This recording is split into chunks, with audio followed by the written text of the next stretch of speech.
Okay, this is Jax, and this is what my parents didn't know.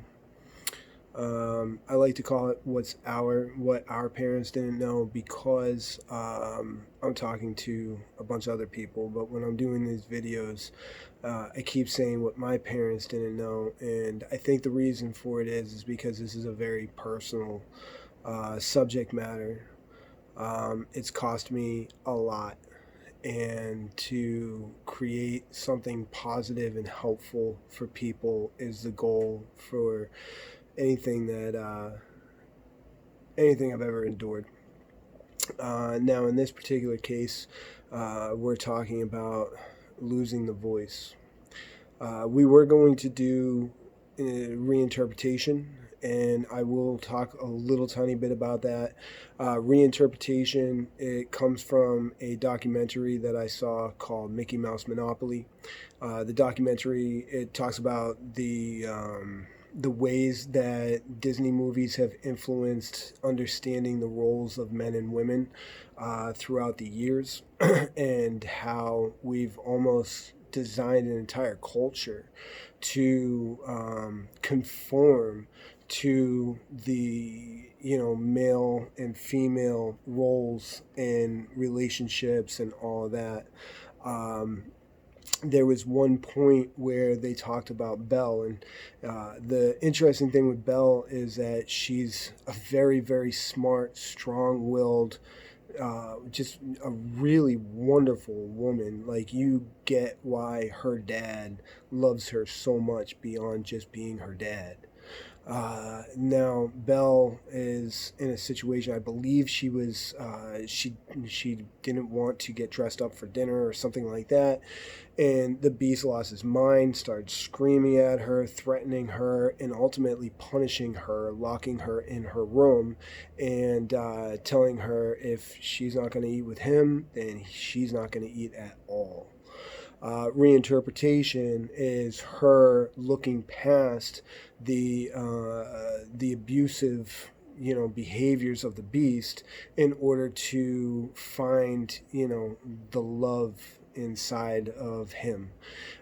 She now, I mean, there is romance. I mean, you do get past the difficult things about other people to find the beautiful things in them. However, in this case, she took the abusive behavior and she reinterpreted him so that she could excuse the behavior. Um, Now, of course, it's a Disney movie, so he turns out to be the victim of some heinous curse or whatever, and he ends up being a pretty decent dude in the end. But again, that's a fairy tale. I say again, whatever. But that's a fairy tale. That does happen in real life. However, that is not the expectation you should have in a relationship. When I first learned about power and control, one of the conversations that me and my partner at the time had was we wanted to teach our children to identify these things so that they would go into relationships without having to ever deal with power and control. So I've studied it. I understand power and control, and so now I share it with folks because there's so many people out there who have no idea about power and control. For some men, it affects their masculinity. It affects just their way of thinking, and with some women, they don't want to acknowledge that they're a victim or they're afraid to stand up for themselves, which brings us to the subject matter today. There are three things that I think of when I think of losing the voice. Losing the voice is when you feel intimidated. And when you feel intimidated, you don't speak anymore. They take your voice away. Now, another Disney movie in the same show, the same documentary, Mickey Mouse Monopoly, they talked about Ariel and how Ariel had to lose her voice in order for her to get her legs so that she could go and try to win the dude. And that was a great, great great point. Like, I don't think they were talking about, I don't think the creators wanted, Ariel to not ever talk or whatever. But that is a principle that I found in that documentary, is that people with power and control issues, they do take away the voice of their victims. And I say victims on purpose. If you've ever been in an argument or just a disagreement with a friend of yours, and the more passionate you get about it, the louder they got about it, and maybe you got louder and you matched that tone, this is somebody who doesn't have the courage to match the tone, to fight the fight, to make their point. Losing your voice is when you give that up, like, completely. So I think about losing the voice, and I think of how the victims will use their bodies, and they'll use their bodies in order to manipulate the controller to shut the fuck up. And then you have how it affects your mind psychologically. And losing your voice, like, it starts to become your definition of you. Then you have losing your voice and how it affects your soul. That's where it starts to change you inside, through mental, psychological isolation. You have shut down your ability to communicate altogether. These were things that my partner had to deal with for years. And in the times that she brought it to my attention, I was not humble enough to accept it, and I just completely discarded it. And there were periods of times where things would be cool, and we'd have a couple of good months. I think the longest I was told that I ever went without reverting back to power and control behaviors were 3 months. So you got some work to do if you have power and control issues. So we're going to talk about what you do to the victim, because the last part, and I don't know if I'm going to get into it in this one or another one, is how we take the voice away from our children. And that is something I am currently dealing with a bit, because my kids have come to a new place where they're kind of exhausted, I think, and they just don't want to fight to be heard anymore.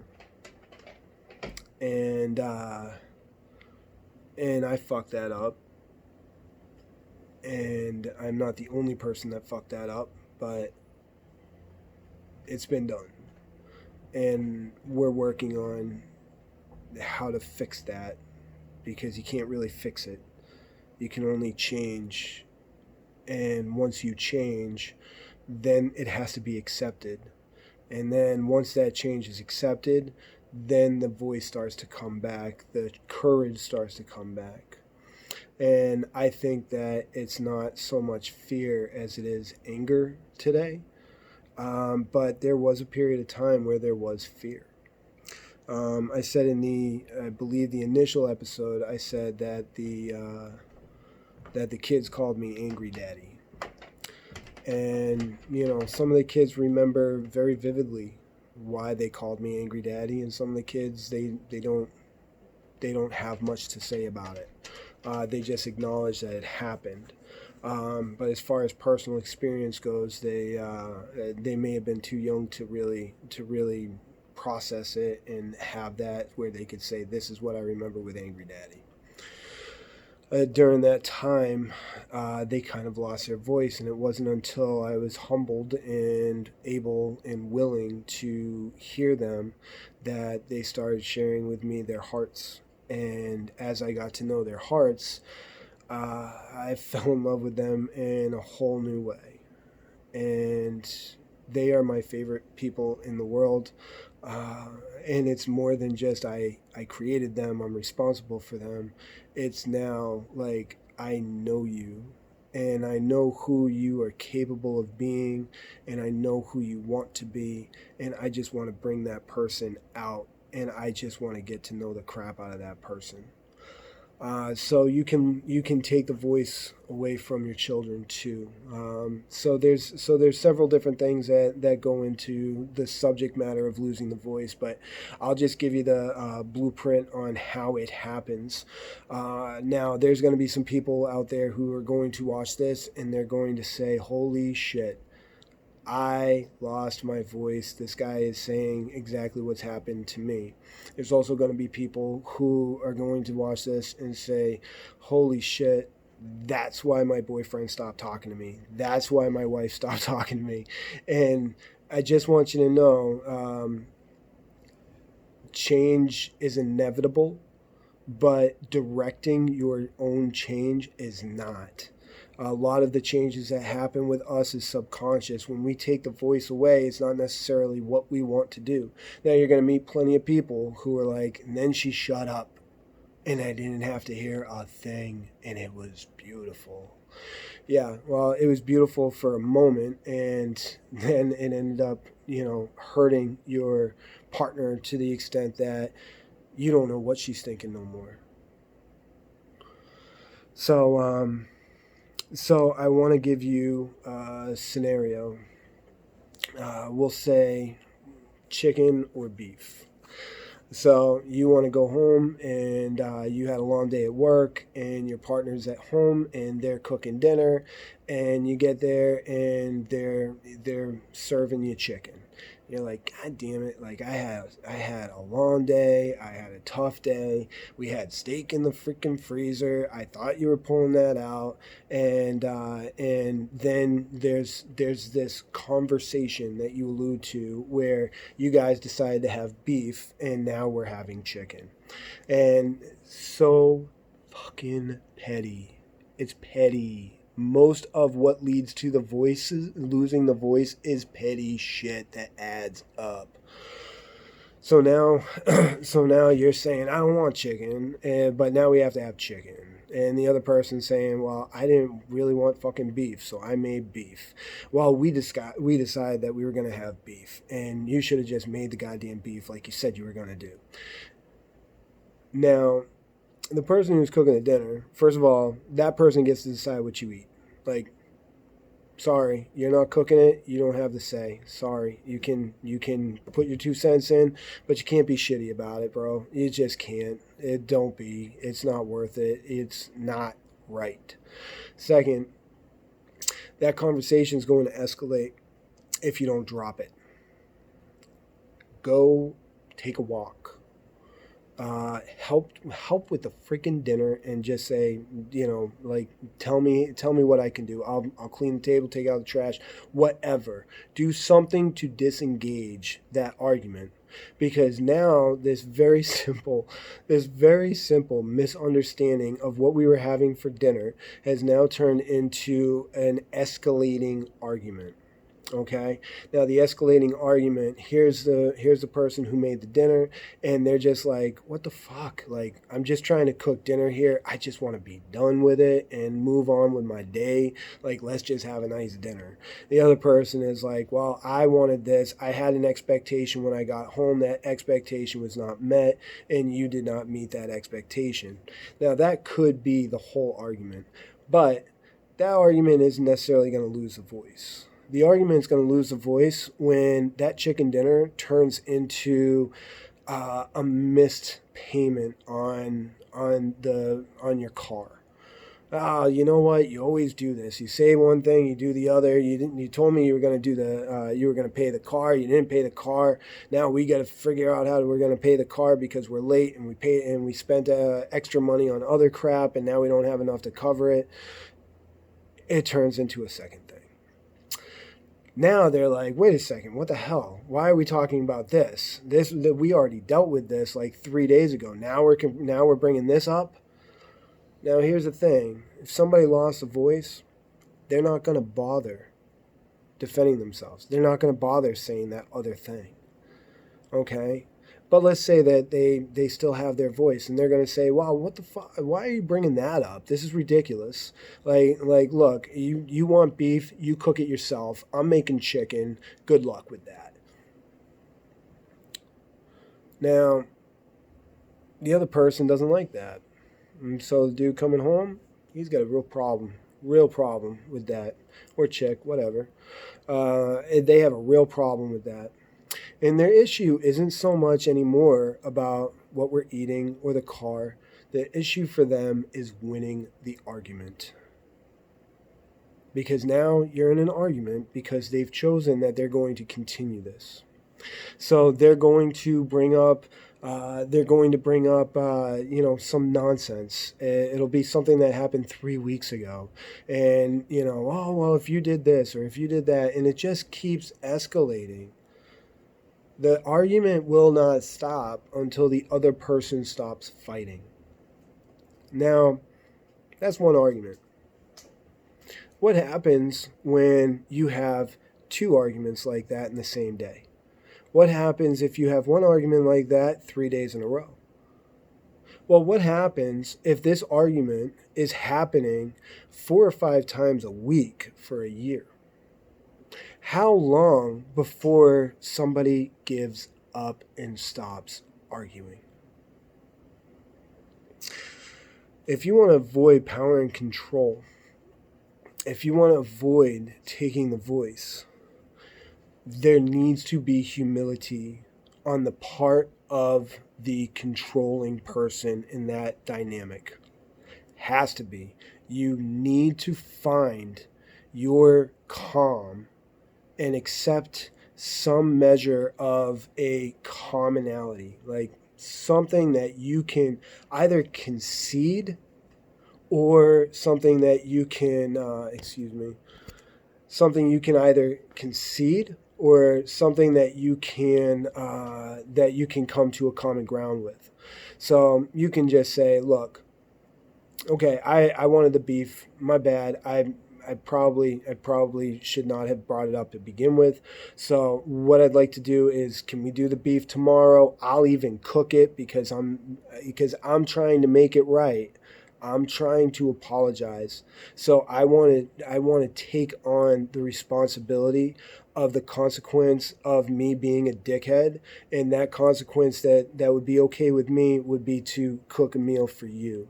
Like, let me take care of it for tomorrow. And that way we can honor the work that you put into it today.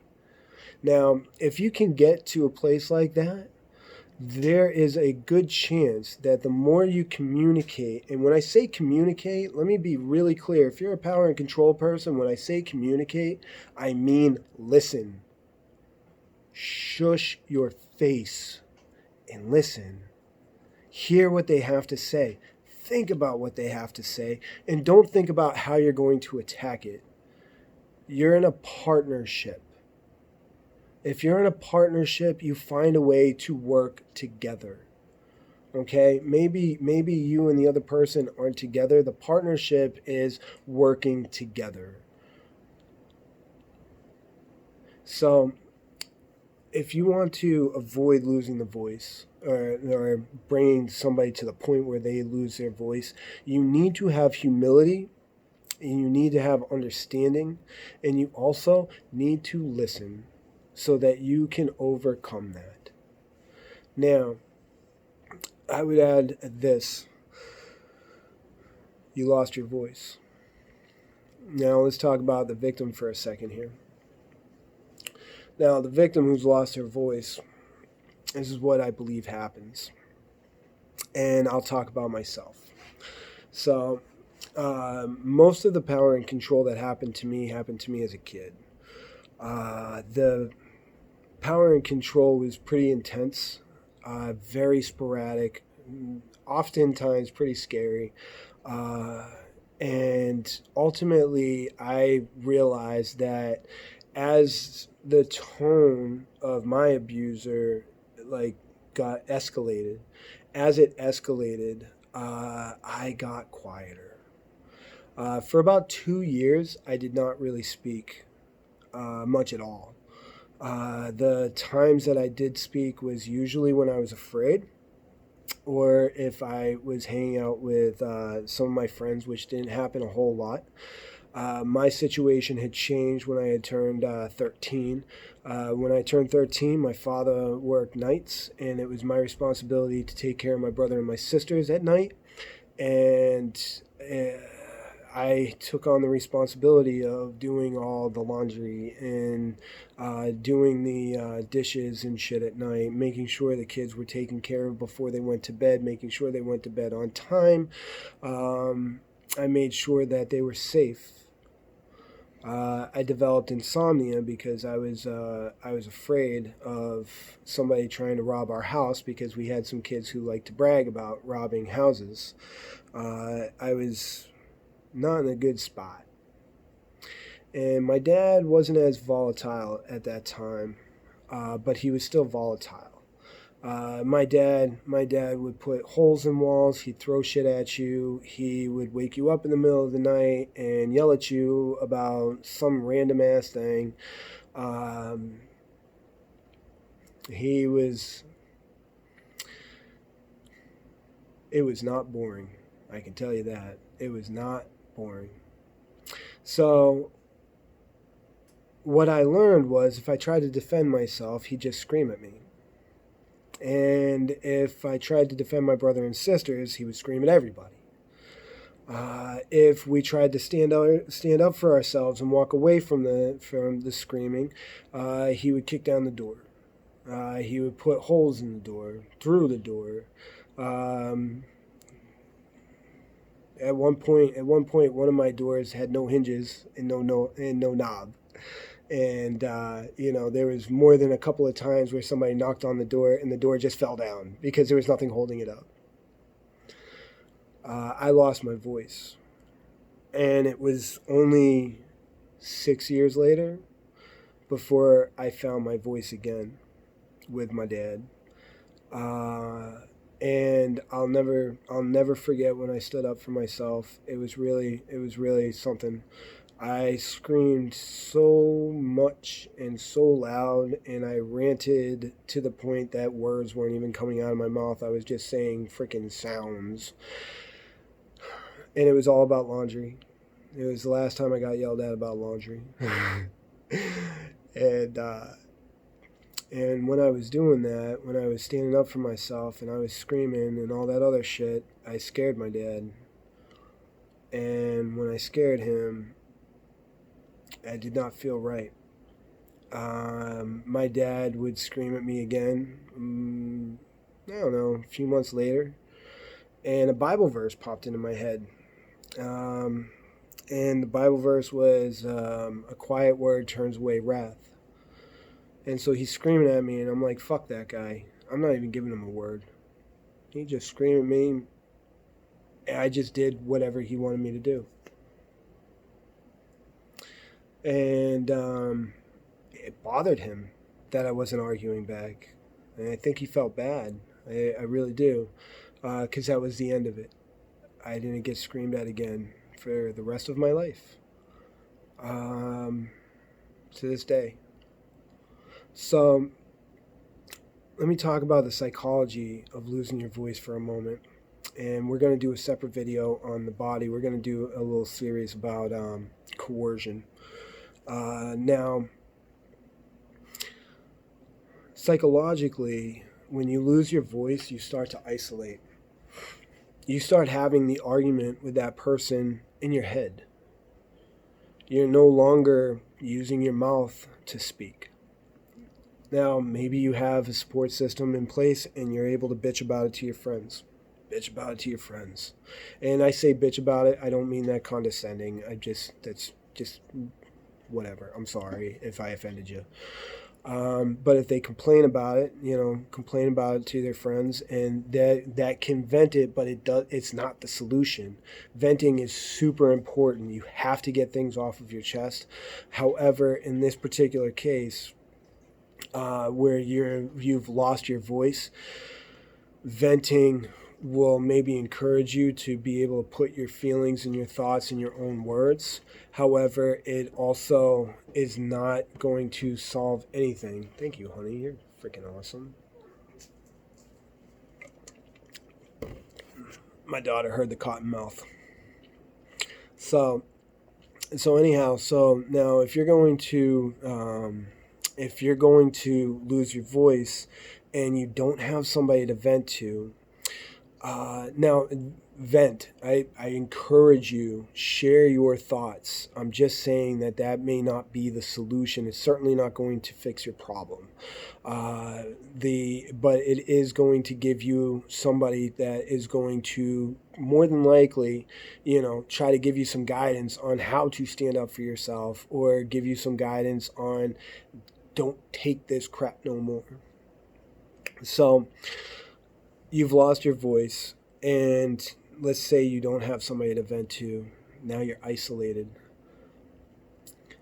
Isolation is a very, very personal, frightening place, because you go into isolation to protect yourself.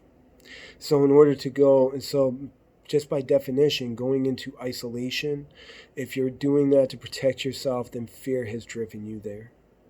It's here that you have your arguments with your partner. It's here where you defend yourself. It's here where you start to define them. It's here where reinterpretation happens.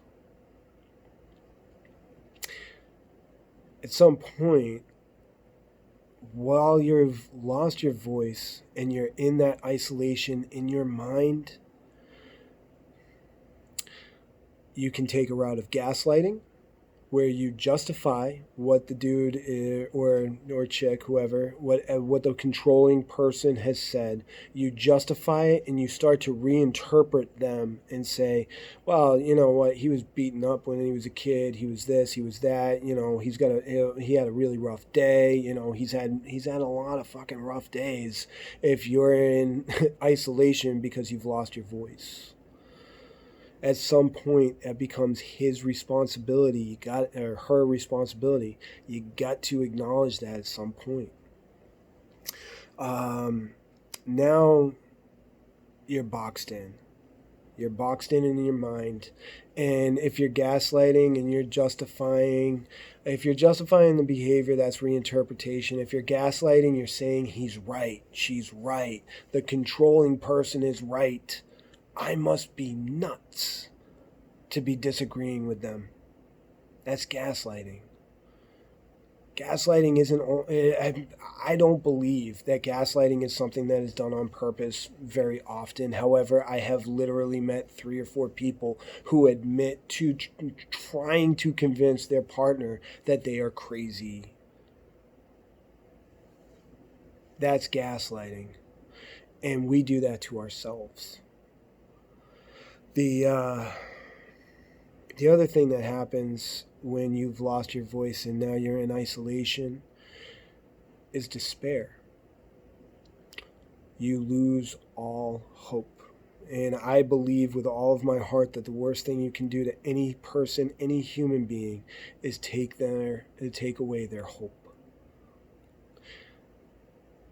But then there comes that point in isolation where you start formulating and plotting how you're going to win that argument once and for all. All of these are dark places. All of these are lonely, lonely places, and it happens because you're not fighting back anymore. You've conceded the control to your partner. And no one wants to feel that way.